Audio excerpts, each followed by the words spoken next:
A short while ago, we received a terrible news that Hana Katsir, who survived Hamas captivity for 7 weeks, has died.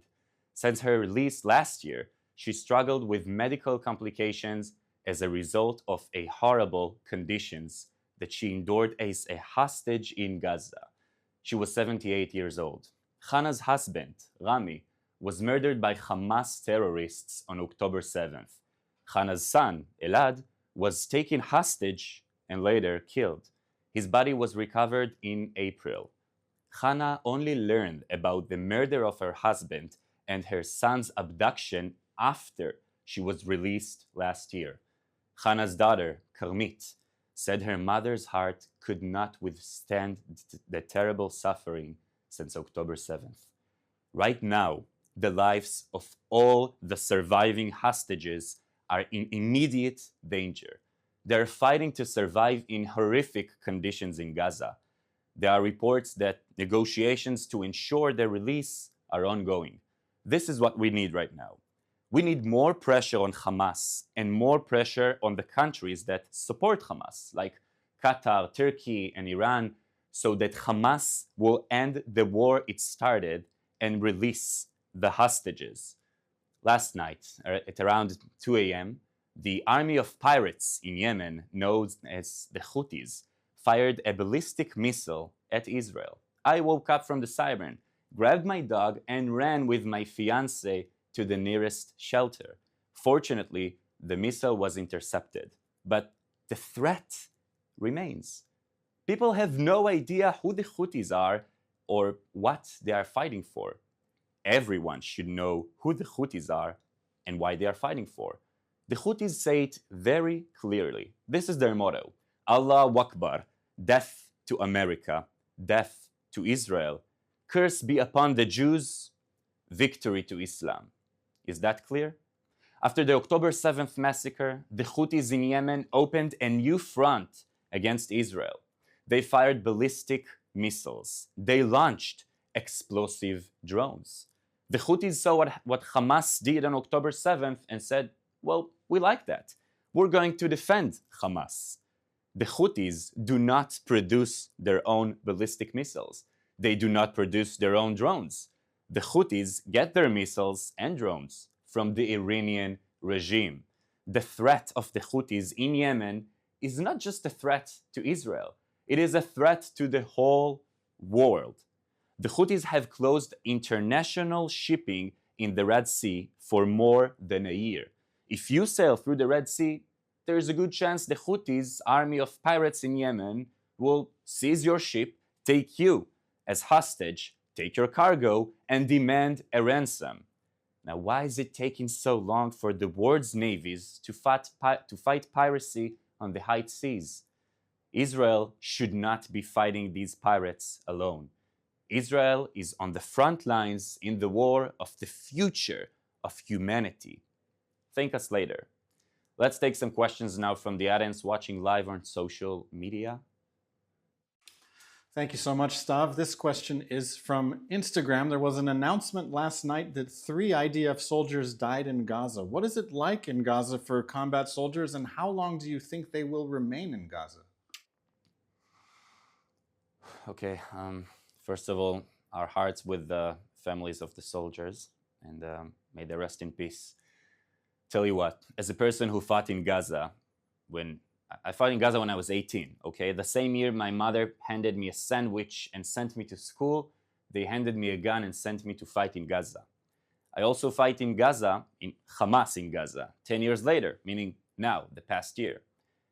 We, the IDF soldiers, will keep fighting in Gaza. You still have boots on the ground as long as you have hostages in tunnels, as long as you have Hamas terror groups in creating immediate danger and threat to the Israeli citizen, because we don't want another October 7th.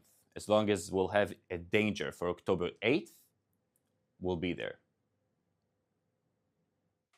Thank you. Our next question is, what is happening in Jenin? Is the Palestinian Authority finally cracking down on Hamas and Islamic Jihad in the West Bank? Can you please enlighten us about the situation there?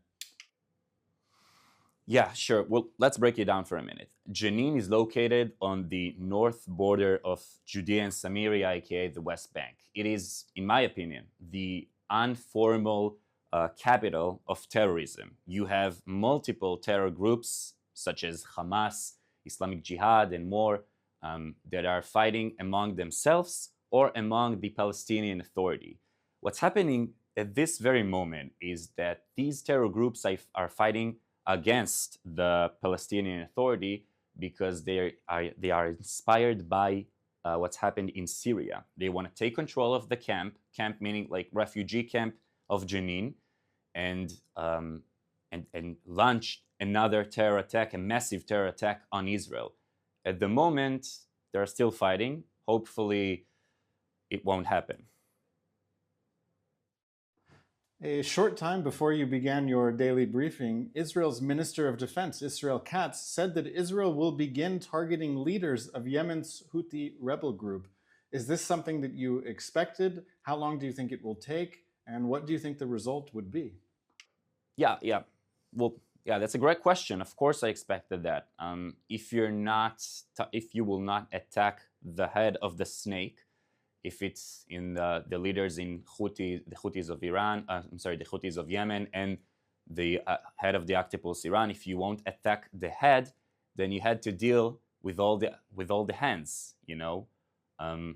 I think that if we can do it, it will make a situation in which less citizen Israeli or citizen of Yemen will hurt. If you attack the terror head, and you can minimize the damage to the civilians, then I'm in favor.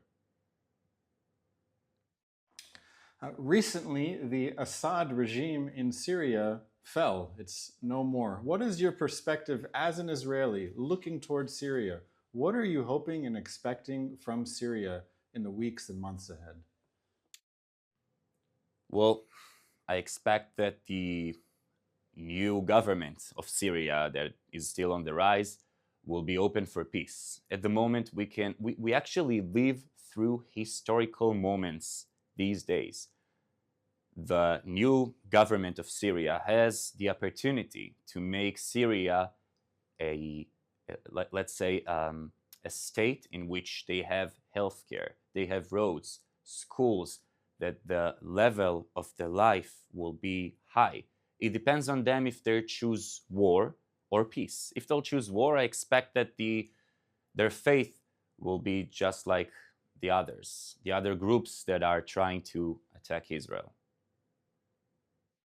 This is our last question today, and it concerns the end of the year. We're approaching 2025. What is your hope for the new year, for the people of Israel, the Jewish people, and friends of Israel around the world?